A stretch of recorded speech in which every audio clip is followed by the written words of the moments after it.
we don't want to have those Monday blues when or Sunday night blues when we're thinking about, oh God, I got to go to that place on Monday.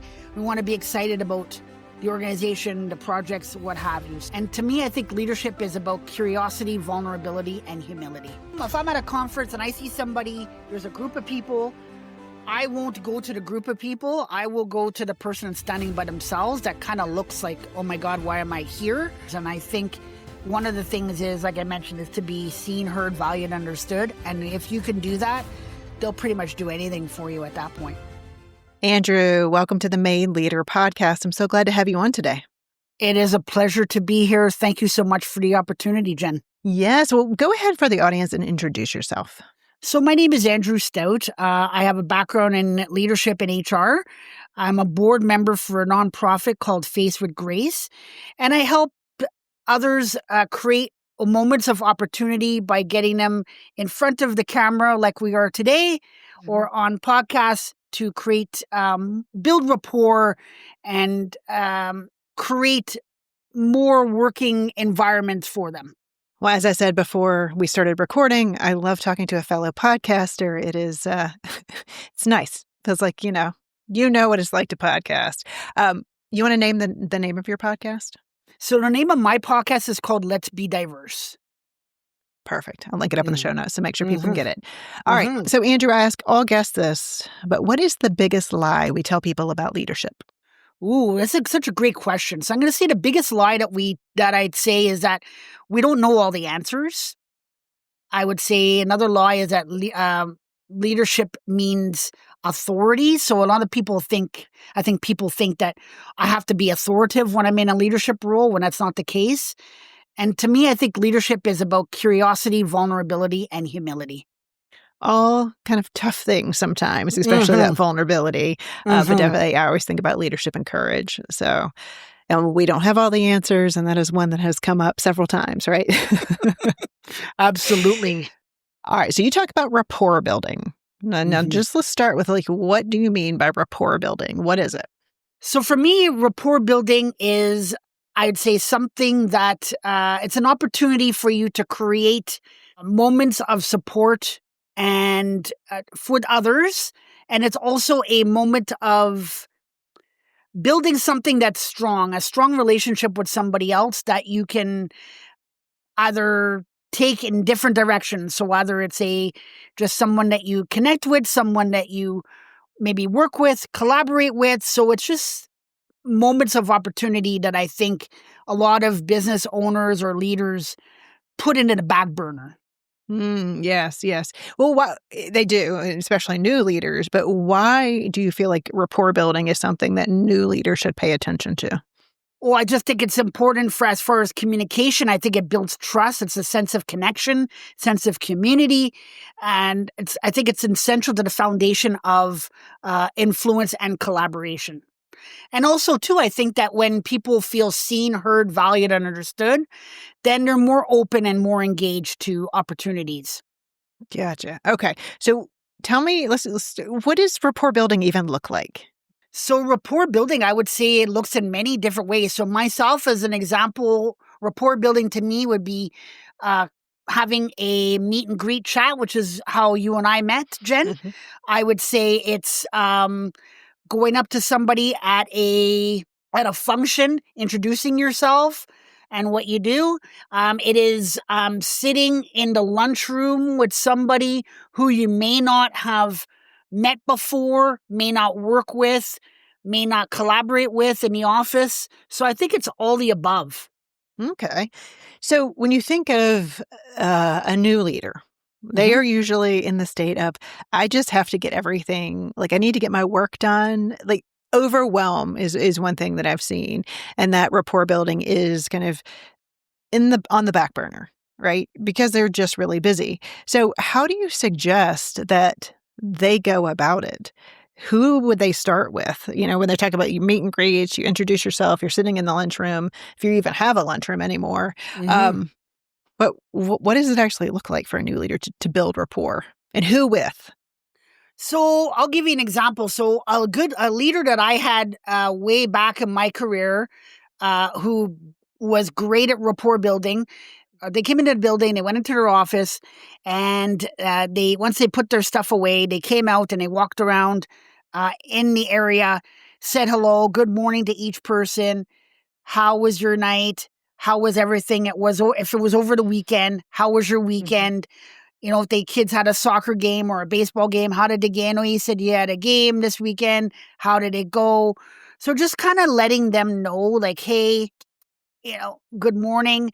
And then at the end, they said, okay, well, have a great day. And if you need anything, just send me a message or whatever, or just come and see me. I'm available to you today if need be. Or just letting them know what their schedule's like. I have a meeting later on this morning, but this afternoon I'm available if you have any questions or anything, and let me know how that project is going. So just letting them know that they're available for communication. Okay. And then how does that work when you're remote? Because even when I was back in corporate 9 years ago, my team was remote. They were all across North Carolina, and I had 15 of them. So I would say I worked at a remote job a few years back. And one thing that I did was I created a meet and greet for myself and I. So I connected with somebody that I had not spoken to. And on Wednesdays, I would do that. I would say, hey, let's do 15-minute during our break. Let's have a coffee chat. Let's talk about stuff, get to know each other. And I would just ask questions about them. If they were from another country, ask them about, where they grew up, how was their upbringing, just little things about them, just to get to know them. And what I found was super important with that, especially working remote, is there was a lot of emails that came out periodically where they'd say, oh, I have this question, or I'm looking to figure this out.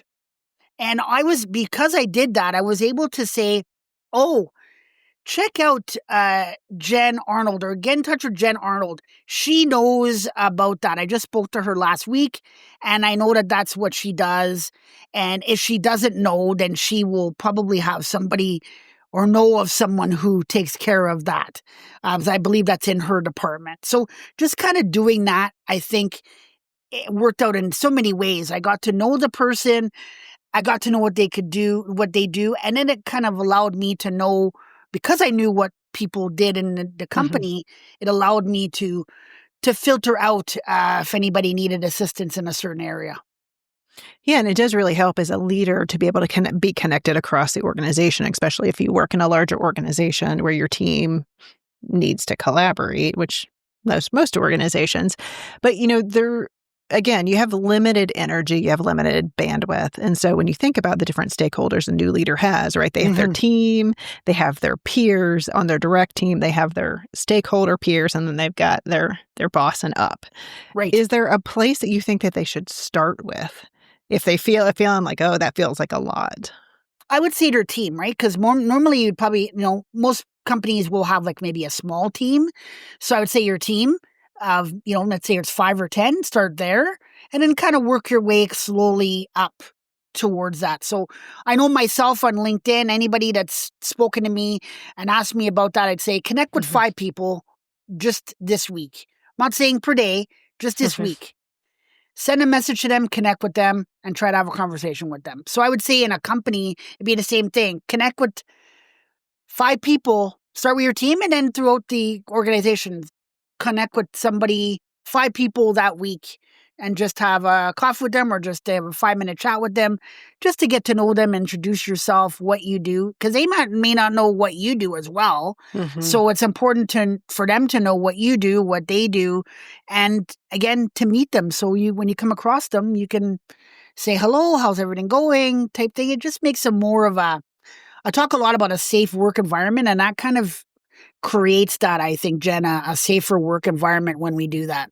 Yes. Well, so Andrew, it seems like rapport building comes very naturally to you. Like we jumped on a meet and greet, we didn't know each other, and it just seemed like we could naturally talk to each other. I think we are podcasters, so we're used to that. Like that's a skill. We talk to random people all the time. And it obviously comes very natural to you. But what about the people who feels like this is really hard for them, right? It doesn't fill their bucket. It drains their energy instead of gives to it, or they're just really nervous about it, right? What suggestions do you have for them just to get started or to overcome that feeling like, oh, this could be awkward? Well, you mentioned energy quite a bit here in our conversation. And first of all, I would definitely say energy. I would never want to push somebody to do it so that it would burn them out and give them something extra to do. That's not the point of it. The point of it is to make the a little bit more safer and comfortable.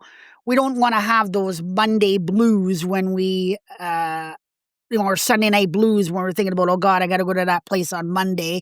We want to be excited about the organization, the projects, what have you. So to answer your question, I would say the easiest way to do that would be to start with having a conversation, maybe with the person that you are sitting beside, and just have conversations like that. Just slowly interact with them. And then once you're comfortable with them, then maybe they would, or even just ask them, say, oh, do you know who sits in front of you?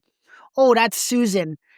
And then they'd say, well, would you like me to introduce you to them? Yeah, I would love that. Then you go and introduce yourself to them. And you have a conversation with them. So I think when you have someone that you are close with or you feel comfortable with, I would use them as an example to start, and then maybe they could help. And then as you start to do it more and more, you're going to be feel a lot more comfortable, and then it's going to be kind of easy going, and it becomes almost like a habit. Yes, and it may take some time to, Mhm. to get that habit. But when you think of it, like, does rapport building, like, do you need to feel comfortable for it to be effective, right? So let's just say you talk to someone and it's like super awkward, right? Do you walk away going, that was a total, like, a bust, right? How do you know when it's effective and versus like, oh, that did not go well? Well, I'd say every interaction is effective. I think it's just different, and I think you have to read the person that you're talking to, read them, see how they are. Maybe just a quick, maybe they just wanna, or they're okay with just a quick interaction. Hi, Jen. My name is Andrew. Nice to meet you. Oh, nice to meet you. Back and forth, and then it's quick, and that's okay. And then maybe the next time you see them walking by, you could say, "Hey, how's it going today?" Or "Good morning," or "Have a great day." And then you kind of gradually build up. So maybe they're timid about it, and so I think by showing you being comfortable, building your comfort with them, slowly building that with them, I think it'll make it a lot easier for you. So I wouldn't just go at somebody who is not ready to to have a conversation, but just I'd slowly build up. I worked with somebody in the past who was like that, and I just slowly converse with them. So it became like a hi, how are, nice to meet you. Like I said before, nice to meet you. Boom, we left it. And then, because they walked away. And then the next time I saw them, like, good morning, good morning. And then the next time I saw them at the coffee maker, I would just say, hey, wow, this weather is crazy, isn't it? And then they kind of answered back. And then you just kind of started to have a little bit more conversations each time I conversed with them. I never ended up having hour conversations with them, but it kind of built. It built, it built, it built to the point where, we were able to, I was able to call them for questions and stuff like that. So slow burn, I would say. Or slow build, right? Yeah, yeah, slow build, exactly. What That's what I was just thinking, because when I was thinking rapport building and we're talking about the examples of meet and greet, and we're talking and we're chatting for, like getting to know each other. But what I'm hearing from you is it is like it can start with a, hey, how you doing? Hey, I'm Jen. It can start there and it can build up. It doesn't like you need to go sit there and talk to someone for 15 minutes. It can be just build. Yeah, it can be very short, be very quick. You can tell how somebody is and if they're ready for the interaction or not. So, again, if they're not ready for the interaction right then and there, don't force it. Just slowly go with it. And then maybe the next time you build on it. If they're ready to have a conversation, then absolutely go with it. Build on it, conversation. And then as time goes, every time, no matter what, it's going to build a lot stronger for sure. All right. So I have to ask this. What do you do in awkward situations for you? Like, because you've done enough of these, and I'm sure there's sometimes someone's been like, "Boop, no thanks." So how do you handle it? I think we can't take it to heart, right? So not everybody's going to be willing to do it. Not everybody's going to want to have a conversation. So I think in the past I would probably say earlier on in my career, I think I took it to heart that people were like, oh, they don't like me. They don't want to talk to me. I'm not going to bother with them. I'm not going to. It is what it is. And Mhm. then as time goes on, I just like, okay, well, they're just you try. If they're not into conversing, you just leave it. You just say, okay, no problem. I tried. Maybe you try again another time when you see them, but I would just say don't take any offense to it. It is what it is. Yes, yes. Well, is there ever such a thing as building rapport with the wrong people? Like there's a place maybe that you don't need to spend your energy. Maybe it's with the people, like you just said, that aren't giving you any kind of, feedback that they're interested. But is there anything that they should be on the lookout for or maybe not worrying about building that relationship? So I would say if you're talking about building rapport, I would say if it's a leader, I would say if it distracts you from your team, your mission, or your values, then I would say it's the wrong situation. And new leaders need to concentrate on their team dynamics and their culture. So that's their main focal point and their main job. So if it's just taking you from those things, then I would say it's probably not the right opportunity. Gotcha. Okay. So when you think about how, like maybe some icebreakers or some conversation starters, do you have anything you go to start talking to people, or you just let it naturally flow? So with me, I usually go with the weather, to be quite honest. Like something very simple. I just go up and say, like, oh my God, this weather's crazy. Or is it gonna, last a couple weeks ago, I was out somewhere grabbing a coffee and there was somebody in line and I said to them, and I don't know them. I just said, man, this is it ever gonna stop raining? And they just turned to me and looked at me like, yeah, like, oh my God, it's been raining like crazy. So, and then we started talking, we started conversing. So, just a simple thing that you feel comfortable bringing up is always going to be something that's going to make the conversation flow a little bit more. Yeah, people say don't talk about the weather, but I'm a fan of talking about the weather. I mean, we talk to people all over the globe, so it's very interesting to me what kind of weather they're experiencing. So Absolutely. I'm with you on that, definitely. Now, Andrew, are you the type of person who talks to everyone no matter when you go out and about? Or you talk Yeah, to whoever? I will talk to anyone, anytime, any place. I'm not afraid to do that. I will walk up to somebody at a conference and I will shake their hand, introduce myself. I will pick up the phone and call someone. Some people are afraid to pick up the phone and do a cold call. Doesn't scare me. I feel the worst thing that someone could tell me, and it's not even the worst, but the situation that would go would be someone would tell me a no.